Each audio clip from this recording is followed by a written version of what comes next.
I'm Ben Meiselas from the MeidasTouch Network. Not a good day in court for Donald Trump on day 2 of his trial as a civil defendant in the fraud case brought by the New York Attorney General's office for his persistent fraud. Judge Arthur Engoron immediately told Donald Trump to his face that his specious argument that somehow 80% of the case has been gutted based on the judge reversing himself on an earlier statute of limitations ruling, the judge said that is just false. That is not true.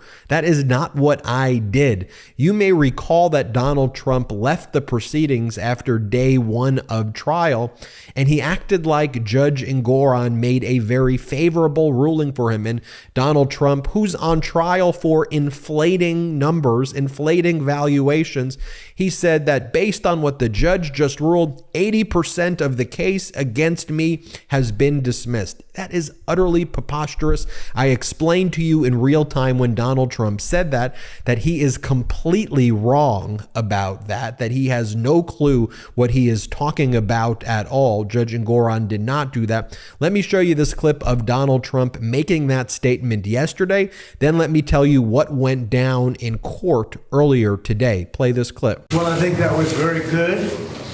That last 5 minutes was outstanding, because the judge essentially conceded that the statute of limitations that we won at the Court of Appeals is in effect.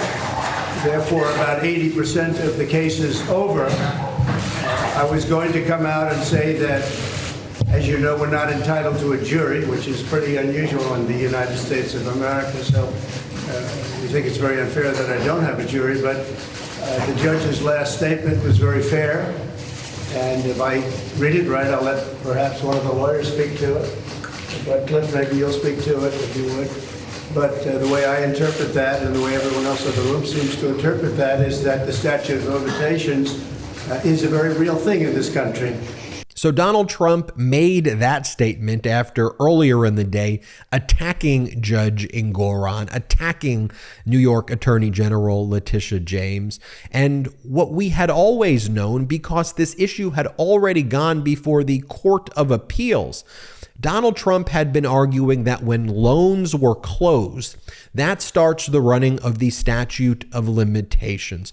What the New York Attorney General's office has always argued, and what Judge Engoron had always stated, is that it's not when the loan closed, it's when the fraud was committed. So if a loan closed, let's say in 2011, which is outside of the statute of limitations period, that if a fraud was committed within the statute of limitations period, utilizing that loan, that's within the statute of limitations. And just so you know, the statute of limitations is the time period within which a case can be brought against somebody or an entity.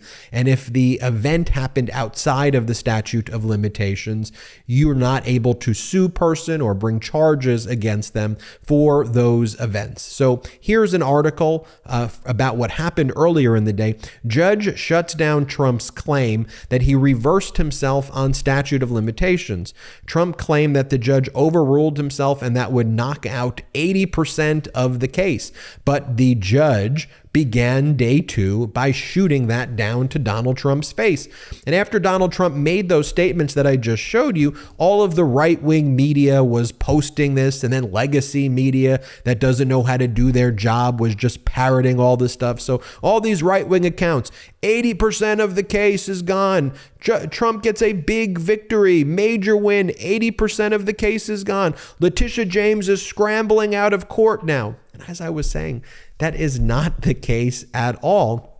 And today in court, what Judge Engoron explained was that every use of a false statement of financial condition in the business starts the statute of limitations running again. That's what Engoron said to Donald Trump's face right in the morning. Engoron noted that he understands that Donald Trump's lawyers are trying to argue that the statute of limitations begins when a loan was closed, but Judge Engoron says he strongly disagrees with that position. And Judge Engoron has previously described that position in very, very, very strong terms and basically said that it was an inversion of a relation back doctrine that makes no sense. Specifically, this is a bizarre, invented, inverted form of the relation back doctrine by Donald Trump and Trump's lawyers. And what Engoron means there is that Trump is trying to say that what you should do is, if a fraud was committed within the statute of limitations period, as that's been interpreted by the Court of Appeals, have an inversion of that and revert that, relate it back to when the loan was closed, to say that the fraud isn't when the statute of limitations should run, but when the loan was closed. Let me put it in very basic terms. Let's say that you bought a home in 2011 and there was no fraud committed. You just had a normal transaction with the home. But then let's say in 2022, you committed fraud on your loan documents with the home you purchased in 2011, arising out of an original mortgage that you put on that home in 2011. In 2022, you committed fraud using that transaction from 2011 to engage in misconduct. What Donald Trump would say is, outside the statute of limitations because of the 2011 closing of the loan and the transaction.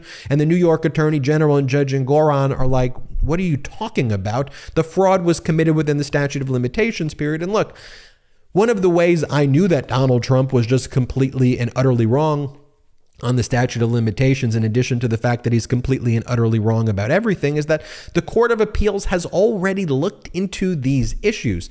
Donald Trump previously tried to argue that there was a 3-year statute of limitations for the claims brought by the New York Attorney General. The Court of Appeals ruled it was 6 years. They said that the statute of limitations starts running around February of 2016. The Court of Appeals dismissed Ivanka from the case when they made this ruling back in June. You remember we covered that here on the MeidasTouch Network, and many people were disappointed that Ivanka was dismissed, and she made a statute of limitations argument to get dismissed. But Trump and the Trump Organization and Don Jr. and Eric were not dismissed. So the Appellate Division First Department looked into this and rejected Donald Trump's argument already.